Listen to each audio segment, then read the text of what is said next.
What's up, man? How are you? How are you, DJ? Thanks for inviting me. It's been a while. You've been trying to get me on here for a little while. I don't know why. At least a year. As I told you, I thought this would be the lowest rated podcast episode that you have. No, dude. So good. Well, I really want to get you on for a couple of reasons. One, you saved my life. I wouldn't call it that, but I fixed an uncomfortable problem that you had. Yeah, then I almost died during that process too. So it's kind of funny because and we'll talk about the problem that you had here in a minute. But I've thought in the past, like back in the day, before modern medicine, I guess you technically could die from this problem that you had. Yeah. And it'd be a really crappy way to die. Yeah. Like, dude, not comfortable, not fun, and just a horrible way to wither away. Yeah, it was horrible. What's funny is that same scenario had happened to me, and I think I already told you this like 2 or 3 years prior. But eventually, I went to the ER and sat in the ER at LSU, and I guess they see that maybe they see it. I don't know, but they knew I could still breathe. So like, you're still breathing. Right. You're on the waiting list. But I'd sit in that ER for an hour and a half. Meanwhile, my grandmother was upstairs having something was. I think she was on the verge of. She was older and she was going out. I don't remember what was going on. So it was weird because I was there for that. She was upstairs. I sit there for an hour and a half, and then finally I chugged. You were just talking about the Diet Coke because that's what the internet said to do, and it forced it down. So you're sitting there searching how to fix things on your phone. Yeah, because I'm sitting there for an hour and a half, and they put me in the. Through the whatever process, and I'm sitting there waiting. Yeah. I'm like, dude, I gotta at least try while I'm sitting here. And then I just left and didn't say anything to anyone, and I never had the issue again until the day I met you. Until it happens. Yeah. And without any warning, it happens. Yeah. And that's usually the way it occurs.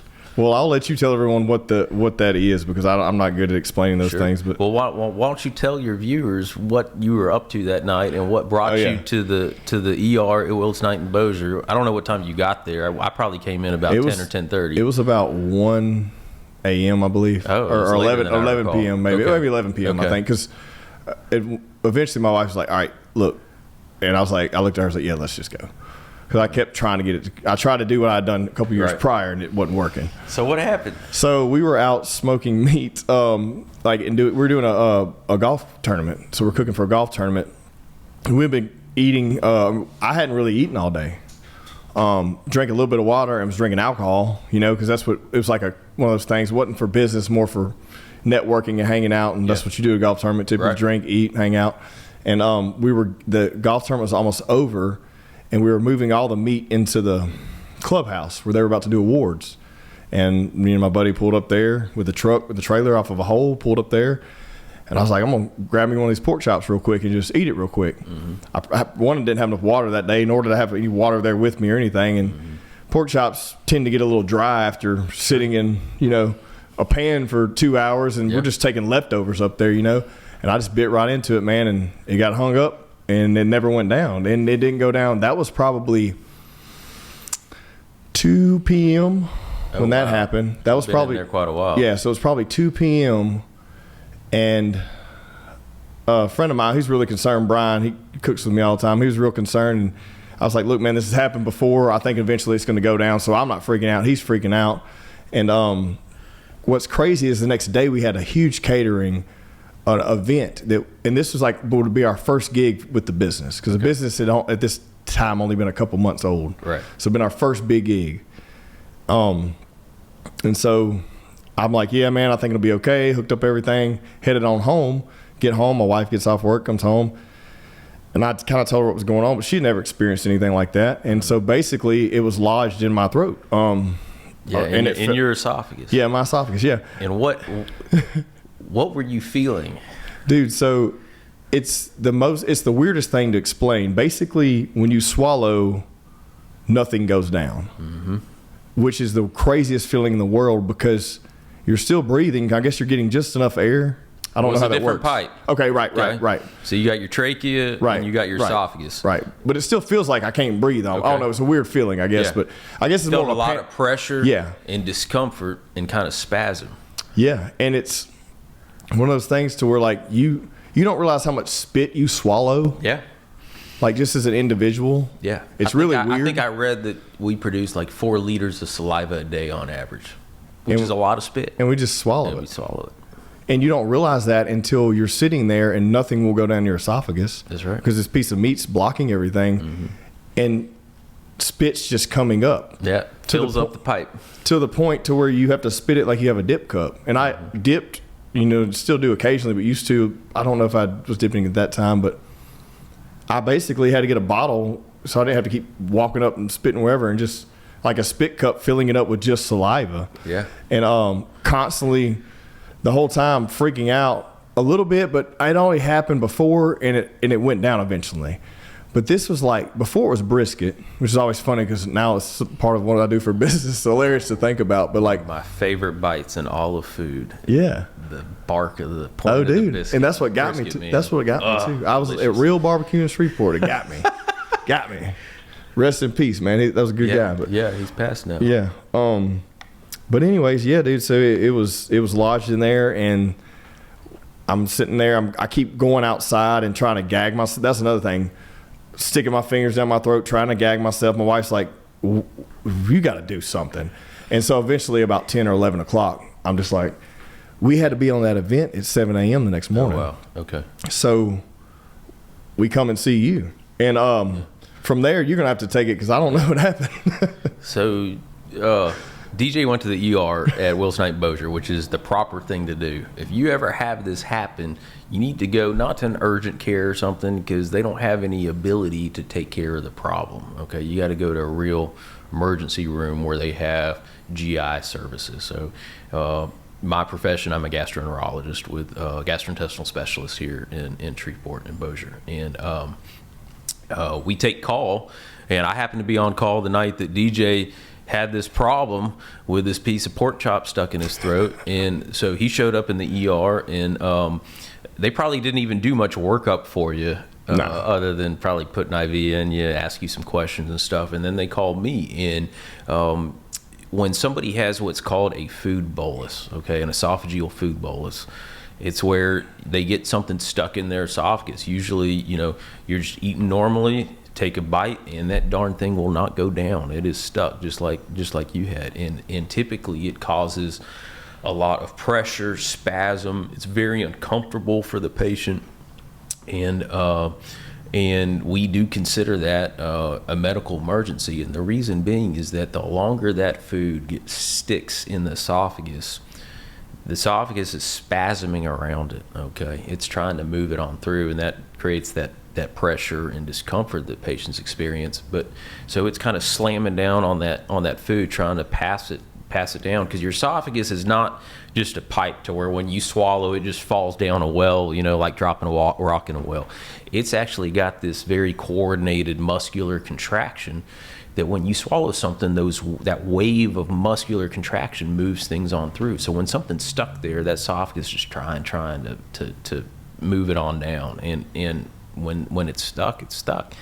And like you said, you couldn't even swallow your own spit because that piece of pork chop had totally occluded your esophagus. Yeah. And so your esophagus, if you think of it as a pipe, is totally full of spit above that, and there's no more room for it to go. You try to swallow and nothing goes down. Well, I didn't even mention this. You can't drink anything. No, you can't drink. So I'm 8 hours in with absolutely no fluids. Mm-hmm. Because you try to drink and you think it's going to go down, and then it comes up. Yeah, I didn't even mention that part, which is extremely frustrating too. Yeah, and so I mean, if you didn't come in till 11 or midnight, and you hadn't gotten anything down that whole afternoon and evening. Mm-mm.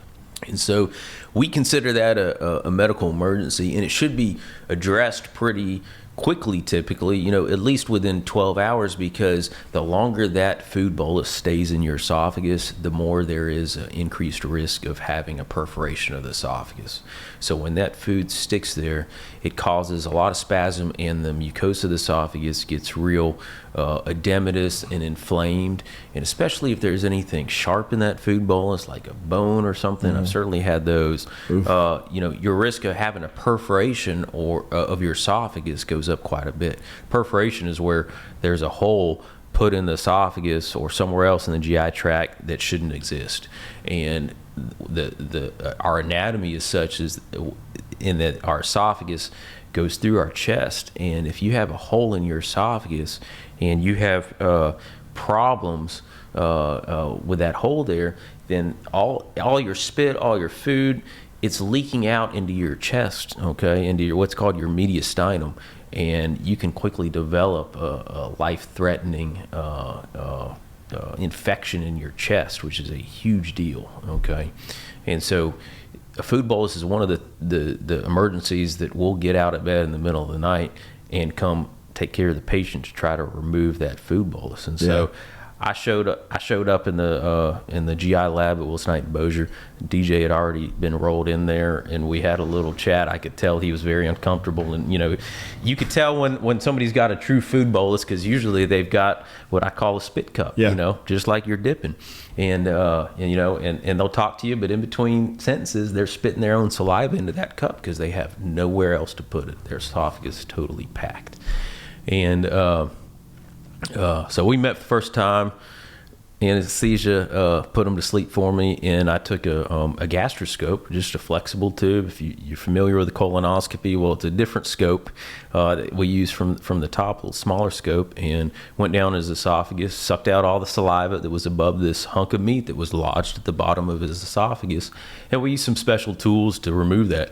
You never know which tool is going to do the trick. Sometimes these come out real easily. Sometimes I had a guy that had a hot dog stuck in his throat.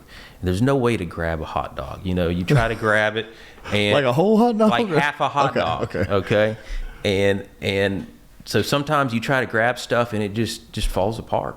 And yours came out quick, thankfully, but I've had some take a couple of hours to remove. Oh my gosh. And those are pretty painful, obviously. Well, I don't know if you remember this or if you're in there for that part, but I had some kind of air passageway, like almost issue when they put me under anesthesia. I'm not sure what that was. I don't remember the specifics of that. I have to look back. But I think you had maybe some abnormal anatomy or something, or tight, that you were kind of a difficult intubation from an airway standpoint, and so they intubated you to protect your airway. Yeah. But that wasn't super easy, and I'd recommend if you ever have any surgeries in the future, you need to tell them that you were hard intubation. Yeah. Okay. Yeah. Because my wife freaked out that I was dying, and they had to do something, and I was like, I don't know, man. I was out. I don't know. Yeah. Yeah. He was sedated for this. Obviously, we don't do those procedures in somebody that's awake. You get some medicine, and you're totally asleep. But I diagnosed DJ with a condition called EOE, which is the acronym for what we call eosinophilic esophagitis. It's a big term.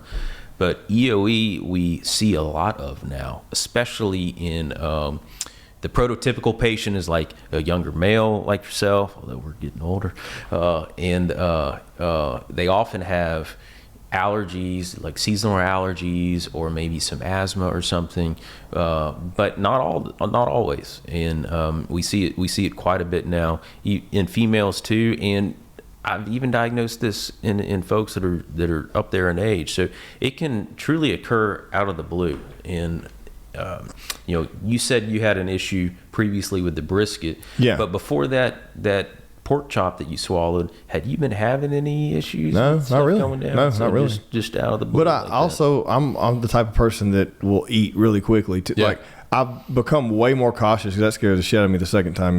Yeah. I've become way more cautious now to try to, if I'm eating something, if I take a big bite, it's softer food, but to try to make smaller bites and things and stuff like that. Even though because I did come back and you stretched everything. Yeah. But that still freaked me. I don't ever want to go through that again. It's just, not only is it kind of scary, but it's extremely inconvenient. Yeah. Yeah. I guess you made your job the next day. I don't know. So you got me out at 2 or 3 a.m. Sure. I get home, hadn't slept, been dehydrated. I told my wife, I was like, look, we gotta do this, because we've already committed to it. It's an event with 2,000 or 3,000 people. Oh man, that's a big job. Well, it's the biggest one we had ever done. It was the first big one we ever done. Okay. And the guy who had been cooking with me the day before, hanging out, was going to be there too and helping us, and his wife. And so we're just going to show up. Well, we got to do it. So I was like, look, I need to sleep for 2 hours. So I slept for 2 hours, and she stayed up, because this whole time I didn't even mention this. There's meat on the grill cooking.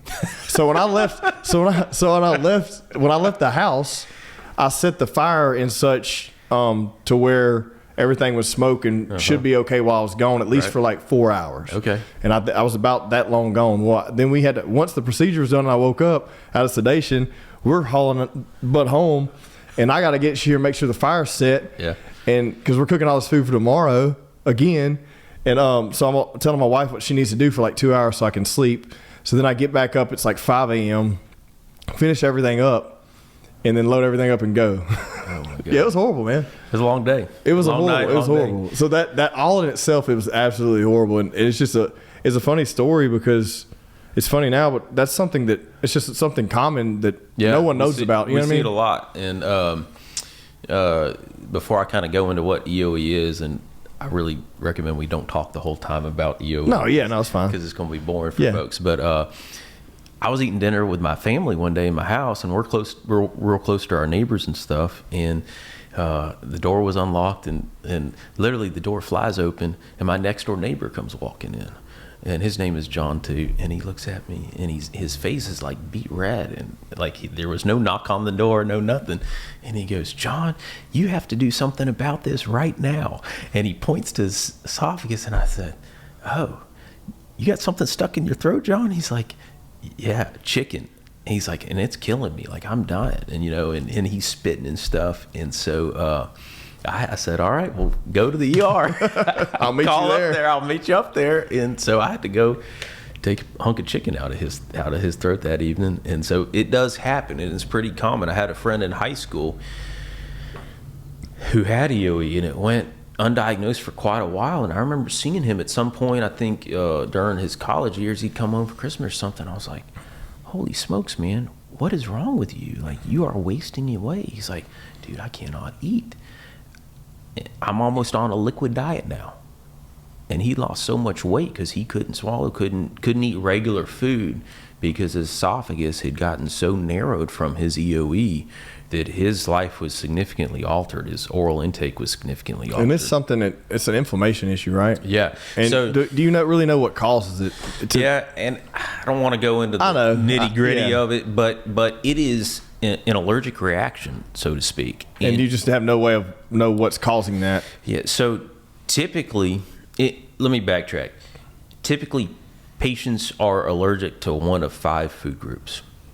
Okay, and it's in those 5 food groups are things like dairy, wheat, soy, fish, and nuts. Okay, and before we had kind of known treatments for EOE, and still to this day in refractory EOE, one of the treatments is do an elimination diet. Yeah. And they typically start out with no dairy, no milk. Move to gluten after that, no wheat and stuff. But there is a wide spectrum of EOE. There are folks that have an event like you did. We get the food bolus out, we put them on some medicine, and they never really have much in the way of issues moving forward. But then there's the other spectrum, which is pretty severe, where patients' esophaguses get really scarred down and stenotic, and they develop strictures. And that can be a tough thing to treat, because once you've really scarred down and strictured your esophagus, especially to a significant extent, I can only dilate you so much before I risk perforating you. Right. And that's the fear with treating strictures of any kind in the esophagus, especially from EOE, is that you stretch them too much and you have perforation or complication. That's no good for anybody. It's a bad day for all involved. But it's pretty common now. And there are a lot of questions as why are we seeing this so much now? Yeah. And I'm a believer that processed food probably has a lot to do with it. That's what I wanted to get into. That's what I want to get into. Because that's got to be your job security, man. Processed food. Well, that and alcohol and stuff of that nature certainly help keep me employed. Because, bad habits in general bring a lot of folks to the doctor. And I'm certainly not one to sit on my high horse and preach, because I've certainly got my bad habits and things. But processed foods probably contribute to a lot of the problems that we see, a lot of the allergic issues that we see today, a lot of the skin issues that we see today, digestive problems. But, you look at people that smoke, people that drink alcohol excessively, that sort of thing. These all contribute to poor health and chronic medical problems. And unfortunately, you keep those bad habits up for long enough, and most people, it'll catch up to them at some point. And it's just the fact of life. You can't run from it for forever. And so I'm not saying that your pork chop is a bad habit. No, dude, I mean, no, because when it comes to EOE, even if you eat healthy, and I know you eat clean because you're super fit and stuff, but even in those folks who don't eat lots of processed foods, you can still develop it. And it's something that you have to manage if you got a significant severity of it. And then there are kind of milder cases where you take some medicine, and every now and then you might start having little issues that feel something. Oh, I swallowed that time. It felt like it got hung. I'm feeling weird right now, but I think I'm just getting anxious about talking about it. I keep sitting here like swallowing, like, because I guess I'm getting flashbacks or something. I check myself sometimes. I'm like, that felt like it went down a little slow and freak out, So things that commonly get stuck: meats, breads, believe it or not, rice gets stuck a lot. But how does so bread want to eventually dissolve? Oftentimes it will, right? But you'd be surprised once that esophagus starts spasming. It can really lock up. Eggs do it. I pulled a whole breakfast out of a guy's throat one time, dude. I said, dude, you sat here, you knew you got something stuck. You kept eating, and he kept eating, and I mean, I have a picture. It looked like he got, the big breakfast. And I pulled it all out. Like the Waffle House All-Star. Oh, yeah, the All-Star breakfast. Yeah. He had it all in his esophagus. Well, so I've always had a problem with acid reflux. Sure. And I think we spoke briefly about it, and I think you had me go somewhere else after. I can't remember. Probably an allergist or something. I went somewhere else. I don't remember, man, but either way, or maybe this was leading up to, it was at your office, leading up to before we had surgery, I think, to stretch. Okay. I think that's what it was. We were having these conversations with whoever it is that works there. Wendy. Yeah. Mm-hmm. So I never went and saw the allergist because I think there was like a 2-month wait or something. It was crazy, dude. I couldn't get in there. And I'm like, dude, I still would like to go back and kind of run through all that stuff. But I've noticed that since all that happened, I have to take a antacid. Omnipro, was it? Omeprazole. Prilosec. I take one every single morning. Yep. And as long as I don't do any weird eating, if I do some weird eating, I'll get acid reflux. But if I keep it pretty clean, if I drink a little bit, sometimes, then I'll definitely have it no matter what. Yeah. But sometimes I just have it, and I can drink water and I get it. It's weird. So I've never really figured it out. But I do notice if I do eat anything outside of the normal scope of clean eating, I get it immediately. Yeah. And it's annoyingly, and it's been that way. Growing up, I used to see my dad burp and stuff all the time. I'm not sure if it's partially hereditary. I don't know. Right. But I didn't know if that has something to do with that. Gassy folks, huh? I guess, dude. I don't know how that works. I mean, how does that work? Is that an individual? I don't know if it's a case by case thing or not. Probably not. But diet probably has a big part of that problem. But so one of the treatments kind of initially for EOE is to put them on some acid blockers, and like omeprazole, which is Prilosec or Nexium and things. But that alone for many patients with EOE is not enough, and we need to treat them with some other medications like topical steroids. So it wouldn't necessarily be prednisone. I'm sure you've heard of that, which is a steroid to kind of knock down inflammation in the body. Yeah. But we will prescribe a medication often that has a steroid in it, but it's a liquid and it kind of coats the throat. I had to do that. I had to drink that stuff afterwards. That's right, yeah. And it was cool. It's kind of numbed everything up. It's kind of nice. And essentially, when you have EOE, you have a migration of inflammatory cells that are normally kind of circulating throughout our blood, called eosinophils. And those eosinophils are white blood cells that should not be present in the wall of our esophagus in large numbers.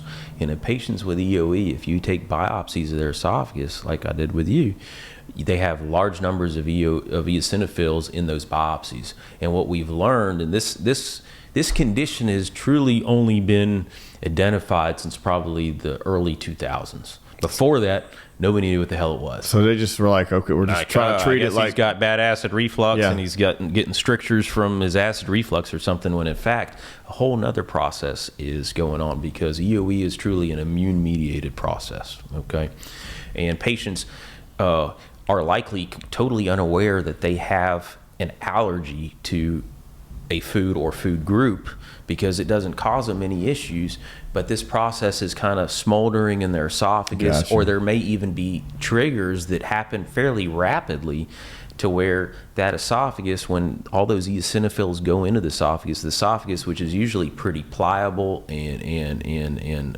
stretches easily, the wall of the esophagus in patients with EOE gets kind of stiff. And when you swallowed that big piece of pork chop, the esophagus didn't want to stretch to let it go down, and it just got stuck. Yeah. And like I said, the other end of that spectrum of EOE is that patients can get pretty tight strictures in stenotic areas of their esophaguses that are real problems. Those are a lot tougher things to treat and require dilations and things. I think you had one of those too. Yeah, which I was nervous about too, but I felt like after that, I felt like I could eat anything. Yeah. Yeah. I still try to be careful though. Yeah. Well, tell me how you got into this stuff, man. Yeah. Yeah. So, like, what made you choose the butts and guts? Butts and guts. That's right. When I was in medical school, they make you go through all the different rotations. So you see everything from internal medicine to surgery, pediatrics, ophthalmology, urology, everything. And I liked it all. I'm kind of a guy that likes a diverse kind of practice. I don't like to get too specialized in the weeds of any one specific thing. I kind of like to be a jack of all trades, so to speak. But I like to work with my hands a lot, and so I came this close to going into surgery, right, into surgery residency. But the longer I spent with the surgery residents and even the staff in medical school, I thought, my God, these guys have done 5 years of surgery residency. They're all freaking miserable. Yeah. They're all assholes. Yeah. And most of the time, that didn't change when they got out of residency. Now, there's some great surgeons in town that are awesome and that are my friends and that they are not assholes, but a lot of them are. And that lifestyle is not necessarily great. On call a lot, working a lot. Yeah, it's just a tough life. So if you want to have a family and kids and stuff, there are going to be some sacrifices there. And I've got a lot of interest outside of work. A lot of things I like to do, and I wanted to be around for my kids as much as I could. And I knew if I went to surgery, that'd probably be tougher to make happen. And so GI was kind of a good mix of both medicine and surgery, because we do a lot of kind of specialized procedures in GI, and that I kind of have gravitated to as well, that are not necessarily just butts and guts and colonoscopies and things like that. Yeah, I do plenty of those. Yeah. But I also do what we call advanced endoscopy in GI, which is where we're dealing with pancreatic cancer or gallbladder issues or stones in the bile duct and liver problems and things. And so I liked GI because it gave me a way to do procedures. And there's a lot of technical things that we do in GI, and kind of gave me that aspect that I enjoy, but also kind of a nice mix of work and life balance. So to me, that was important. Well, in doing so, how long have you been doing it now? Graduated fellowship in 2014. So fellowship is I did 4 years of medical school, then 3 years of internal medicine residency, and then I specialized in GI after that. Gotcha. So if you go see like a cardiologist, pulmonologist, rheumatologist, nephrologist, gastroenterologist, those are all doctors that did an internal medicine residency for at least 3 years, and then they went into a fellowship after that. And those fellowships can be anywhere from a year to 3 years, sometimes even longer. And so after my medicine residency, then I did 3 years of GI fellowship here at LSU. Okay. Yeah. And I finished that in 2014. So I've been doing it a decade now. Yeah, 10 years in. Yeah, I'm on my third job, and I think I'm where I'm going to be for the duration. That's good. Yeah. Well, so what is the most common issue you see in your field that you think can be mitigated by people just being healthier? Yeah. Well, obesity is so prevalent in our community, in Louisiana as a whole. I mean, I hate to say it. It's bad. It's bad. Yeah. I mean, there's numbers that prove that. I mean, it's just bad. It's We're one of the either worst in the state, and one of the worst in the fattest or second fattest state in the U.S. Year after year. And so obesity causes lots of problems. And along with obesity, you see a lot of GI symptoms from that, and one of them is reflux. I see lots of patients in the office that come and say, "Hey, Doc, over the last 6 months, I've just developed this bad acid reflux." And if I pin down and talk to them in their history, one of the things I often ask, "Hey, have you gained any weight over the last year?" And they say, "Yeah, you know what? I've put on 30 pounds." And I said, "Well, if you think back about when you've gained that weight, does it correlate with your reflux symptoms starting?" And oftentimes it does. But in addition to that, along kind of correlating with obesity and unhealthy eating and things, is that the bloating, the digestive issues, the constipation or diarrhea, things of that nature. So it's very common. The other thing that ties into obesity and bad eating and kind of poor control of, say, like diabetes or high blood pressure, high cholesterol, is something called fatty liver disease, which we see a lot of now. So it used to be that one of the primary causes of cirrhosis of the liver, which is where the liver is chronically inflamed, and that chronic inflammation leads to scarring of the liver, and ultimately can unfortunately progress to liver failure and death if you don't get a liver transplant. Those things, those main causes used to be things like hepatitis C, which is a virus, okay, and alcohol. Yeah. We still see a lot of those.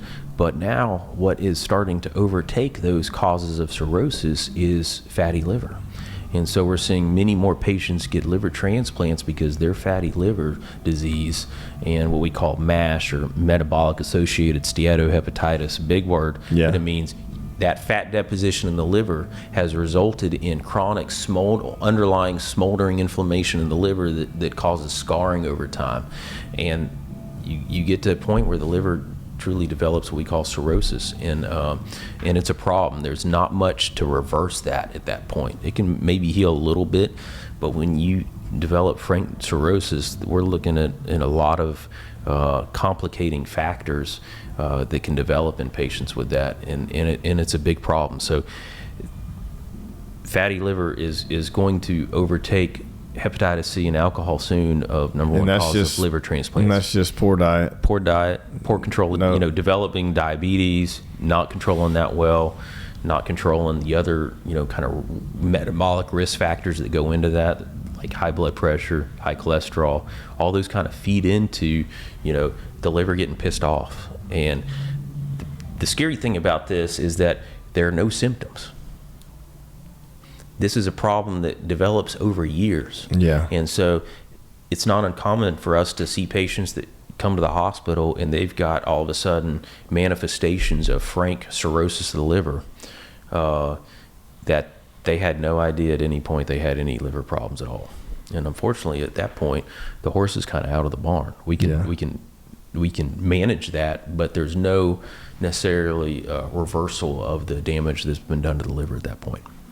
And so how often are these leading to transplants? I mean, how many of these things are having to be done? Out of your practice? There would be a lot more transplants done if we had livers to give. Right. And so the main problem with transplants is there's no livers to go around. Yeah. And that holds true for livers, holds true for kidneys, hearts, lungs. There's not a wealth of it's got to be a perfect circumstance. That's right. There's not a wealth of spare organs to pass out, and so they do a good number of liver transplants in Northwest Louisiana, but New Orleans is way bigger in terms of numbers from that standpoint. But we see a lot. That's crazy. I didn't realize that was such a I just would assume it was all like esophagus and stomach issues more than liver stuff that you. So in GI we deal a lot of liver issues. I had no idea. I didn't know that. Yep. Whole digestive tract, and liver's part of that. So what's your stance on like I know I've heard a million times how people have like cirrhosis based on alcohol consumption, but how much alcohol consumption is going to cause that? Yeah. Is it vary per individual or? So it's kind of a loaded question. Okay. And I consume alcohol. Me too. And moderately. Right. But even in moderation, alcohol is a poison. Okay, it's just not good for us. And the WHO classifies it as a carcinogen, and the newer guidelines say that any amount of alcohol is too much. It's too bad. It's bad for you. Okay, and my wife loves a glass of wine. And stuff. And I love tequila. I'm not going to tell her to stop that. I'm more of a bourbon guy, but. I think for the typical male, and I'd have to look back at what the current recommendations say. We might have to Google this. But, Josh, where you at? If you're having more than 2 or 3 drinks a day, that's too much. And there are a lot of genetics that go into that too. And there's no way of predicting this because because I can drink, a half a fifth a night and have no problems and have no issues with my liver, that amount of alcohol chronically for you might smoke your liver. Yeah. Okay. We're just looking up like what's the recommendation? What was the question? Yeah. Well, how much is too much alcohol in terms of drinks for men and men and women? My cardiologist before he died said 2 whiskeys a night. Yeah. Is the limit. Yeah. Find that out for me because I can't recall what they truly say. What's the updated? And it's different for men and females. And who comes up with these numbers? The World Health Organization? Yeah, some of this is probably the CDC. No more than 2 drinks per day and 14 drinks per week. Man, 14 drinks a week sounds like a lot, but it really isn't because they consider a drink in our I guess in our recreation 1 shot.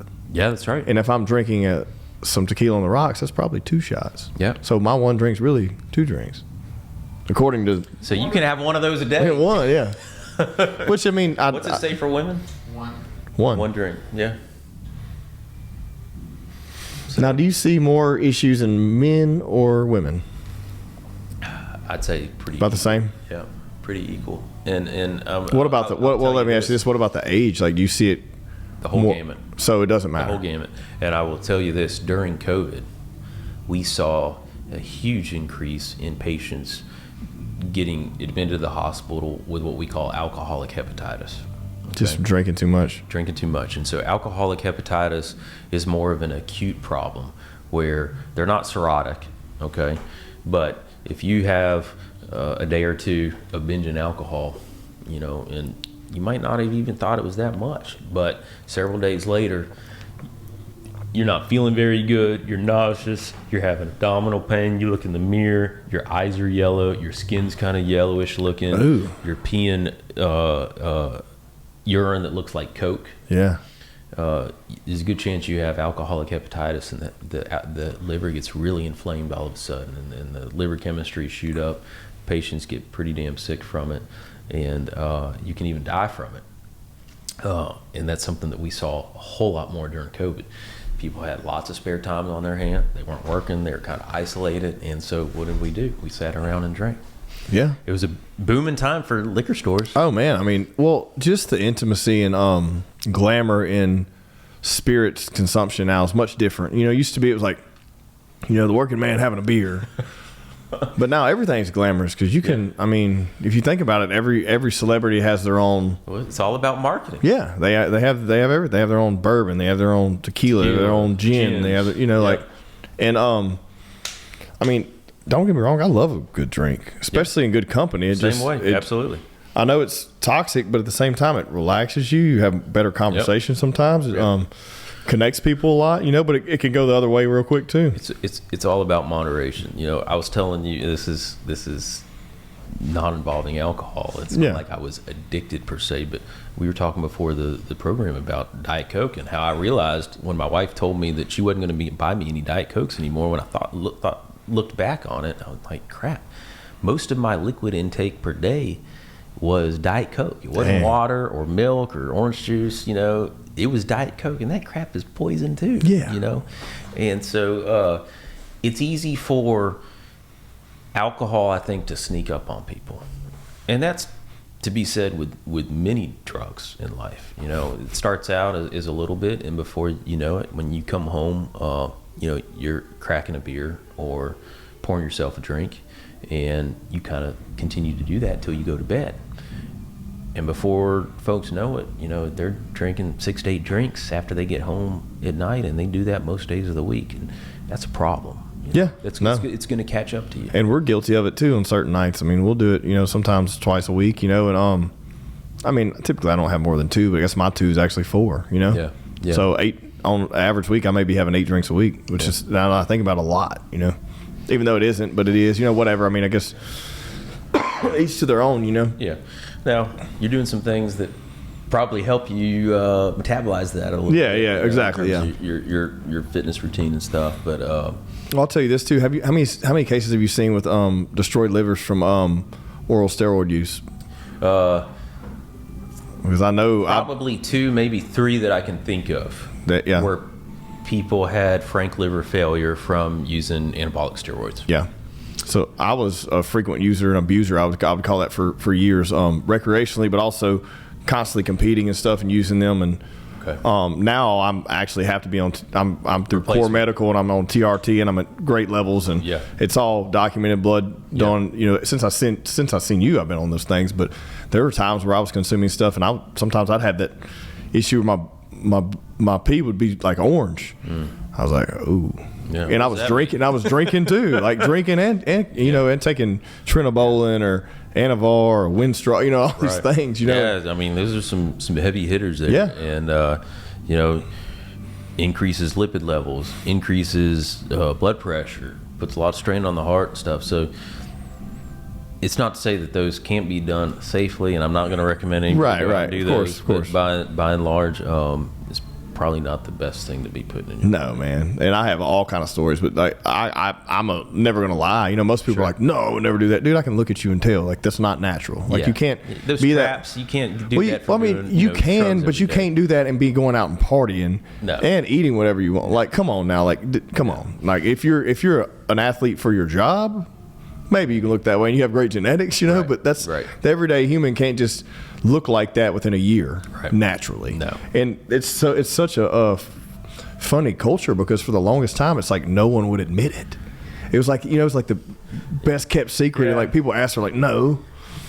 It's kind of one of those things with these new weight loss drugs and things.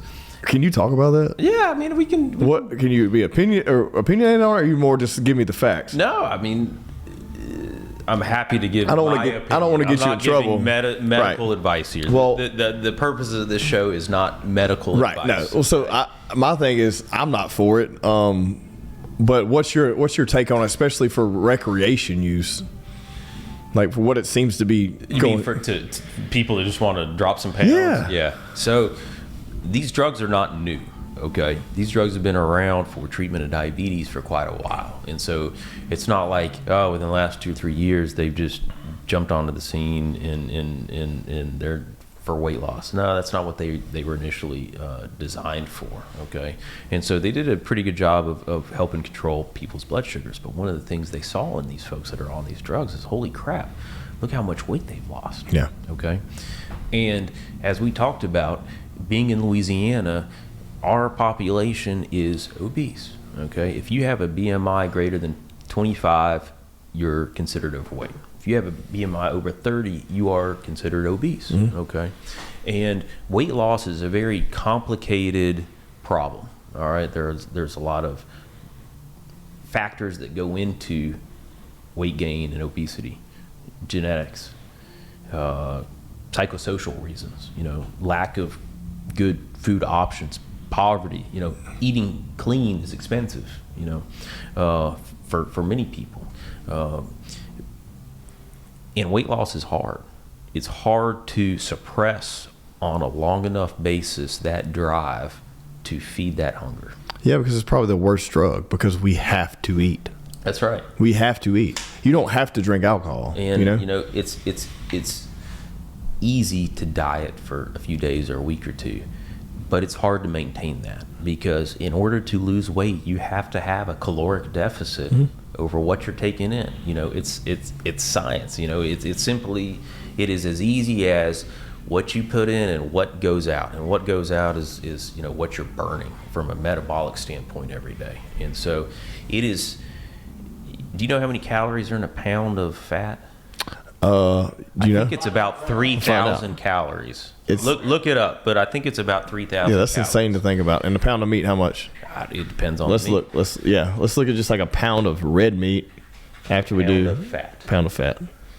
Yep, so 34 to 3,700 calories. Okay. God, and 1 pound of fat. You So to lose 1 pound of fat, have to burn that much. you have to have a deficit over time that makes you lose net 3,400 calories. Okay, which is a lot. Yeah. You know, having a deficit of 100 calories a day. Yeah.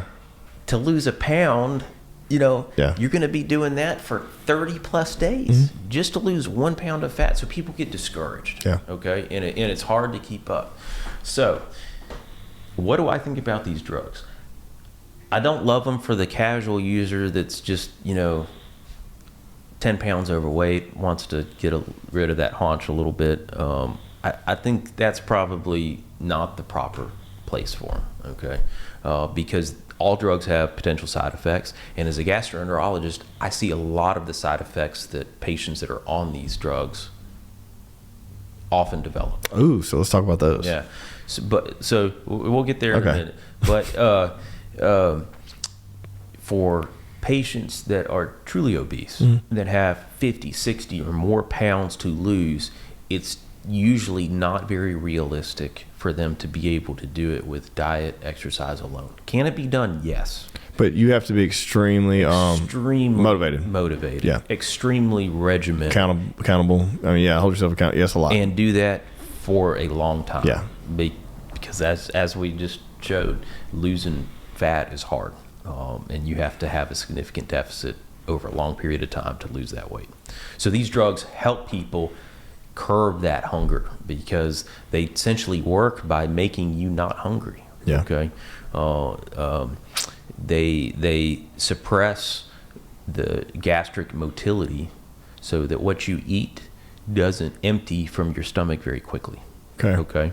So they kind of induce what we call a gastroparesis. And gastroparesis is where food that you consume does not leave the stomach in a timely fashion.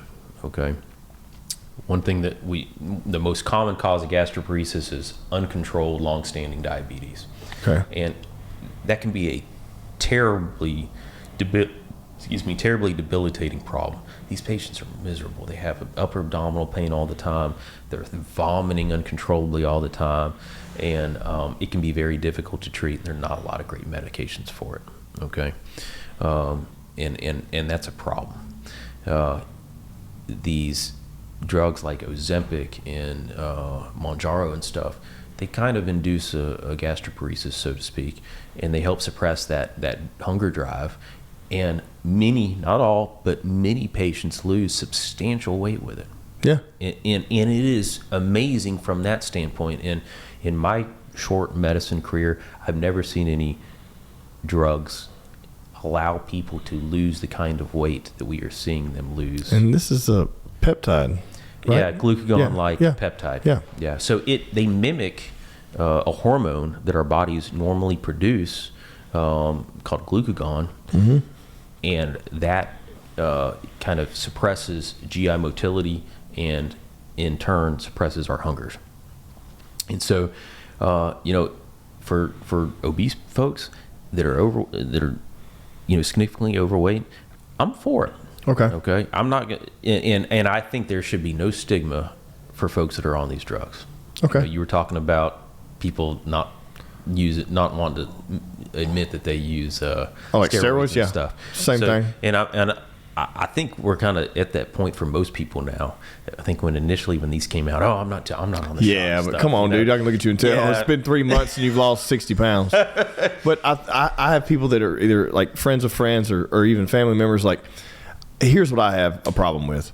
I have a problem with you thinking it's a quick fix and you do not adjust your diet or you take. So I know some people firsthand, and I don't care if I'm going to give everyone my opinion, that take these drugs, but they're not dying. They haven't changed their diet.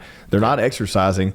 And so it's literally, you're losing, I mean, you're not gaining any, like you're losing this weight, but you're not doing anything. Like if this is going to be the reason to get healthier, why don't you do, if you're going to use it to kind of slingshot you into that, why don't you do the other things? You know, like that's my opinion, because I just I think it needs, like you're on point there. It needs to be part of a bigger plan. Correct. Okay. Correct. It should not be viewed as a quick and only fix. It's like that South Park. Because the problem is our mouths. You know. Yeah.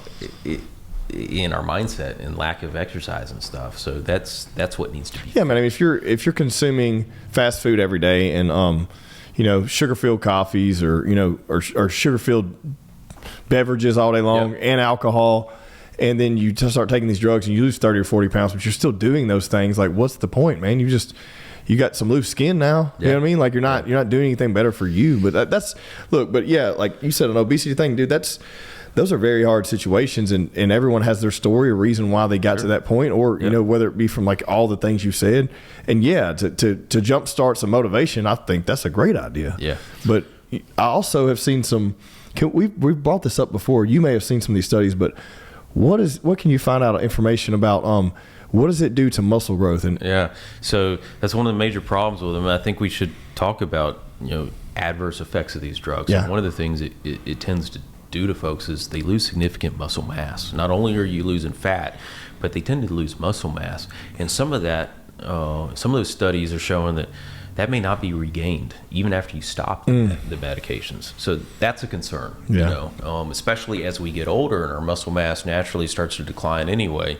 If you're up there in years to begin with and get on one of these drugs, it can kind of promote, a more rapid loss, and you worry about frailty and things of that nature at that point.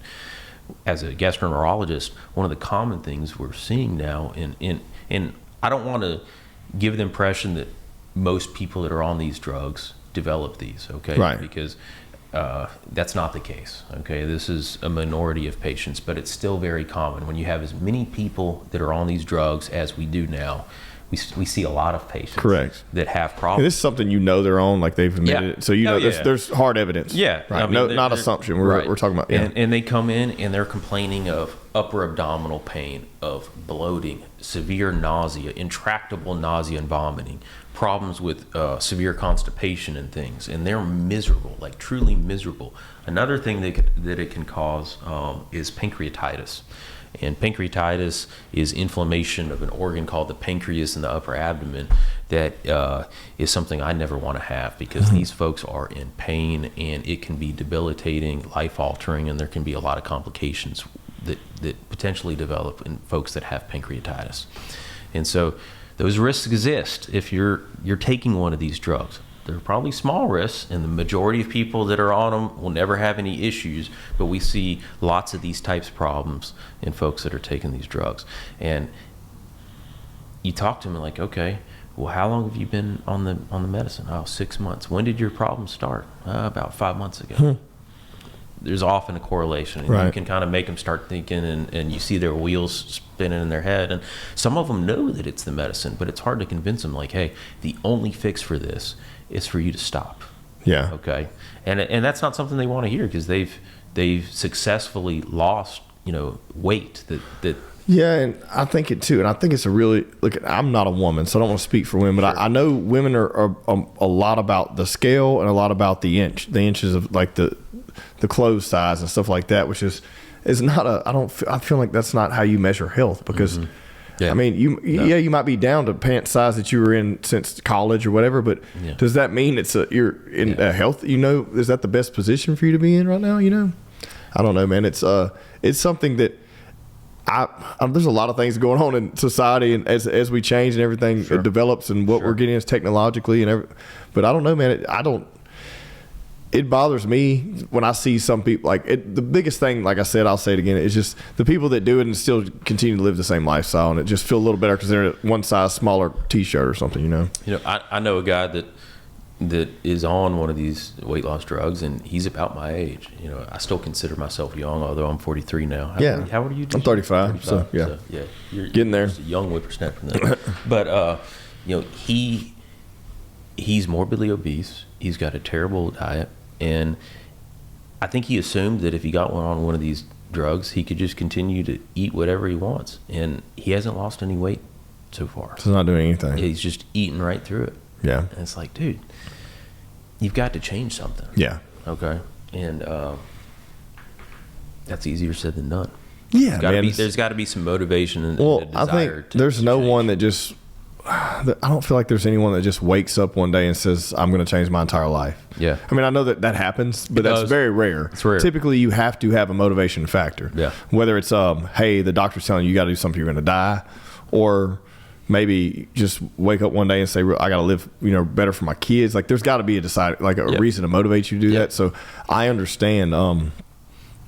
But man, I don't know. I've seen so many bad scenarios. I've seen people my age, I'm sure you have too, that have already died, just bad health choices. And look at people that they look 20 years older than I am, and we grew up together. Like, I know. It's shocking. I feel like we have this one.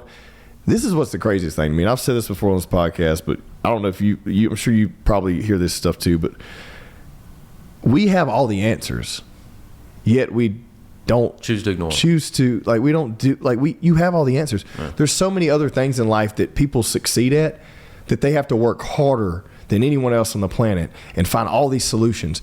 No one's ever done it, so they have to figure it out just to achieve this one goal. We can all achieve this goal. We have all the information, yet we choose not to. Right. And it's insane to me. Yeah. And I don't know if I know there's a lot of factors to that, but I guess message more to like middle class people who actually can, have full control and autonomy to where they can control their budget and adjust what they're eating, and better time management, better time just to reflect on their body. Like, we only have one of these things, man. It's still a machine at the end of the day. Yeah. And one thing that continues to amaze me by and large is how much abuse our bodies can take. Dude, I bet you've seen some stuff. Oh, you have no idea. I want to hear about some. You have no idea. What's some of the craziest stuff you've seen? Oh, man. That you can talk about. We could get down some rabbit holes. I mean, people always want to know, what kinds of stuff have you seen people stick up their butts? Oh, man, I wasn't going to ask you that. And I've seen some stories about that. I don't want to go there. But, just in terms of the really bad alcoholics are always shocking to me. Because like just the amount of what they drink, volume of alcohol that they are able to consume. How much are we talking about? Like a gallon of liquor a day or every 2 days. Not a fifth. A gallon. But like a handle to a gallon. God. I can't imagine, man. I can imagine a case a day because I feel like I know a bunch of those people. You know what I mean? Like I say, at least everyone knows at least one of those guys. I'm a lightweight these days. It doesn't take much. Me too. But as I've gotten older, my recovery is pretty poor. Yeah, it's getting pretty bad for me too, man. We went on a little vacation this past weekend, and I had like 2 days of having a couple cocktails and eating, a little bit of whatever I wanted, which still wasn't too crazy, but in excess of what I normally do. And man, I just now feel better yesterday, from 3 days prior, Right. And so knowing the little bit that I can consume, and it makes me feel bad, or I'm off, for a day, likely 2 days. And then looking at these folks that come into the hospital, and I ask them, I say, look, I'm not here to judge. I don't care, but I want you to be honest with me. Like, how much alcohol are you consuming? And they'll tell me straight up, a case a day, or a case and a half a day, or, doc, I'll drink a gallon of vodka every 2 days. Gosh, man, it's like, whoa. Well, and those type of people, they can't. And they smoke 2 packs a day. That too. It's like, holy smokes, you're still alive. It's amazing, Well, those type of people can't just quit either. No, they can't because if you're consuming that kind of alcohol, stopping cold turkey is dangerous. Yeah. And I'll never forget, this is a story from medical school. I'll never forget rounding at LSU on a guy that was admitted for DTs, delirium tremens, okay, which is alcohol withdrawal. And there's, a wide spectrum of the severity of DTs, but severe DTs will kill you, okay? And I'll never forget, we walked in to see that patient for the day and see how they were doing. And he had gotten admitted the day before, and he'd been put on some medicine to treat the DTs. And he was awake in his bed, sitting up in his bed, and talking to somebody that wasn't there. And I'll never forget, he said, "Sure, I'll take another shot." And he reaches in the air, acts like he gets a shot glass off the counter or something, and does like that in front of everybody. And he's totally out of it, thinking in his mind he's at the bar shooting, taking shots. I guess that's one way to detox. Gosh, dude. So alcoholism is a big problem. We just see tons of it in GI. So it's very prevalent, especially in Louisiana. Is that? So I mean, that's that. And like, what about I guess anyone who's having issues with like diabetes or anything like that, what does that look like? And I guess more focus on type 2, right? Yeah. So what do you mean, like, per se? Like these people that are extremely overweight that have developed this, whatever it may be, is that creating more visits to you for other conditions related to those things? Or? Yeah, it certainly can. I wouldn't say that we see many patients with diabetes that are in my office because of diabetes, but like we talked about, gastroparesis is probably one of the main factors that we see. Patients don't take good control of their diabetes, and so they have long-standing elevated blood sugar levels, and over time that elevated glucose level damages the nerves in the GI tract, and it kind of induces almost like the same type situation as you develop taking steroids? No, Wegovy and Mounjaro. Oh, yeah, I got you. Yeah. So it slows down the GI tract, and they're miserable. Okay. They are miserable, and so we try to educate them on lifestyle changes in terms of dietary changes that they can implement to help with their symptoms. But the number one treatment is controlling that blood sugar, and without that control, their symptoms are not going to get better. Yeah. Have you seen a lot of issues with children? I mean, do you get any of that? Yeah, so fortunately, and I say fortunately, not that I don't like kids, but I don't like their parents, really. Yeah, I hear you. Dealing with their parents. But we don't treat, in my practice, younger than 18. Okay. Yeah. But that is an issue too, right? Isn't that starting to become an issue similar to adults, they're childhood seeing, obesity? Type 2 diabetes developing, which is younger and younger kids. Insane. It's crazy. And it is truly a matter of our choices, our eating habits, our dietary choices, all this processed food, high fructose corn syrup, everything's got sugar in it, it's bad. Yeah. And then you have so many artificial sweeteners that are just. We thought they were good. We thought they were. Yeah, but they're. It's like I'm watching everything now. Like I'm drinking about this much of this today because we were on the way back from doing a job earlier, and I told my wife, let's take Bang because it has creatine in it, and I didn't work out today, so I wanted to elevate my creatine levels just because these studies I've been looking at lately about cognitive function increasing with creatine intake on a daily basis, yada, yada, yada. But typically if I'm consuming any like energy drink, it's lower caffeine, and I'm using like a monk fruit sweetened or a like a stevia sweetened. Yeah. But I think with seasonal allergies, I actually have a reaction to stevia. Really? I feel a little different so I'm trying to stick to the monk fruit thing or the agave thing. Okay. Which is interesting. But I think the more issues you start, I guess when you have something like what I had going on, particular issues, like you start researching more things because I don't want that to happen again. Yeah. And then what could lead to that thing, Right.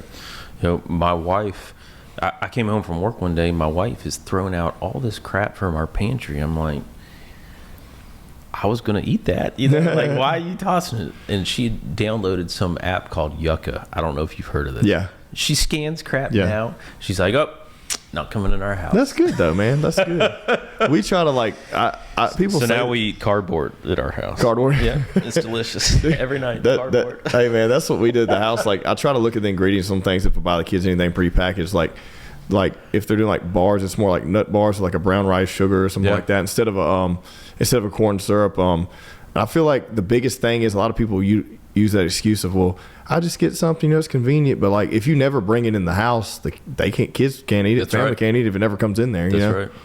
But and the same thing with the fast food thing. But that it used to be an excuse. But dude, if you go through a fast food line now, you spend as much just as you would just getting prepared meals or just buying the meals, get them yourself or making it yourself.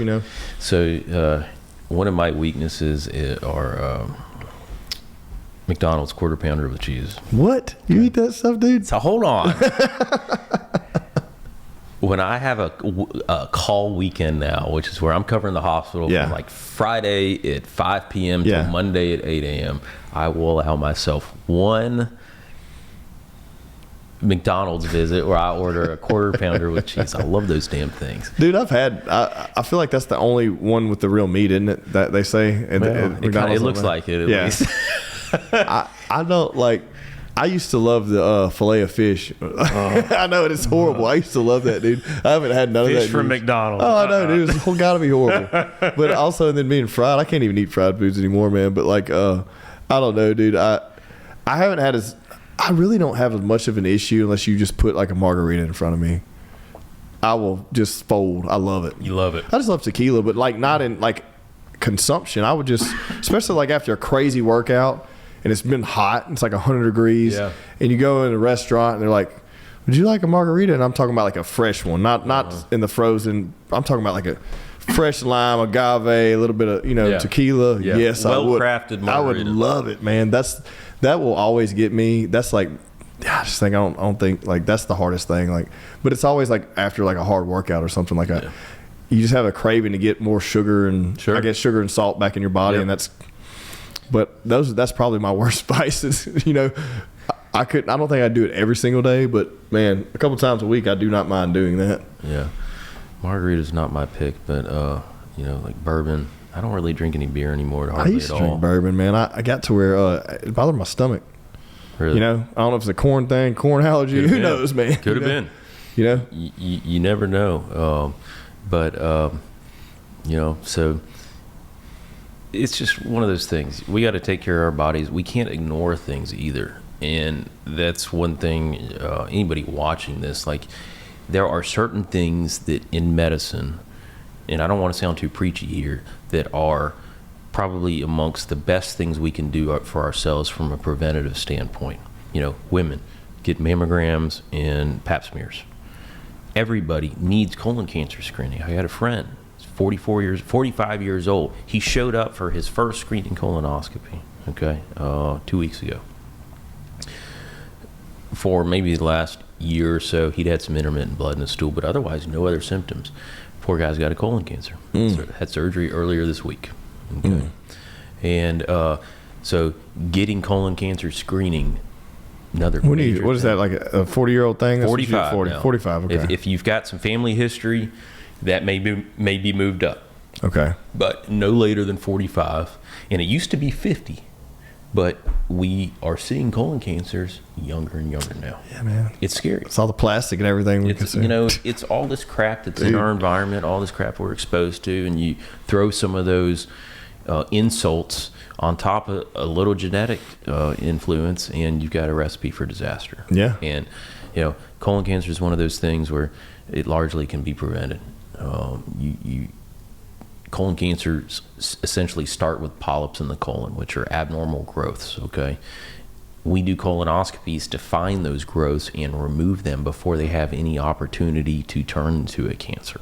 All right? That's what we're looking to prevent. Right. Okay. It's like if you have a mole on your arm or something, if it's a bad type of mole, you want to get rid of it before it can turn into a melanoma. Yeah. Okay. But removing it's not a big deal. But once the cancer is there, then it's a much bigger deal. You're looking at surgery. And we want to obviously do everything we can to prevent that. What's your take on fasting, just from a GI health perspective? Like, have you looked at any studies of that? Do you suggest that? Is that something you think is a good practice for anyone? Like, like a good flush. I'm not going to say I'm well versed in the intermittent fasting stuff. Okay. I think I know quite a few people that have lost a good bit of weight doing it. Well, I'm just saying, like in general, like not so much intermittent. I did a lot of intermittent for a long time. I enjoyed that, and it worked great for me. But more like a fast and liquid, like almost like a flush every now and then? Like, is that something? It's not going to hurt you.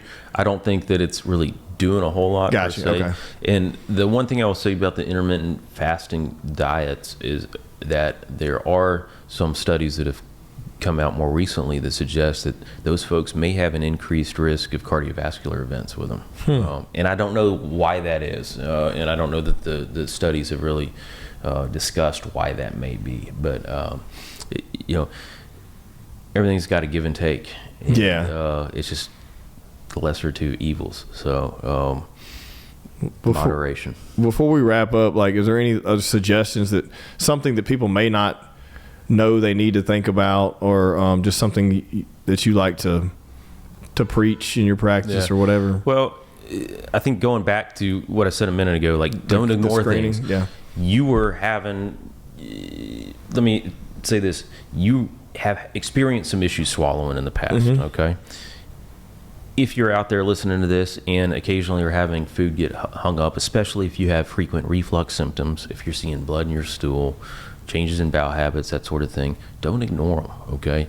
Things typically can be addressed, treated, cured, fixed much more easily and less invasively if we attack them early. But if you wait, then all bets are off, and that's a scary thing. So listen to your body, okay? Don't ignore warning signs, because our bodies typically give us warning signs. And I'd just say, try to be healthier overall. Works for me, man. Yep. Thanks very much for coming on, man. I appreciate anytime. I'm sorry.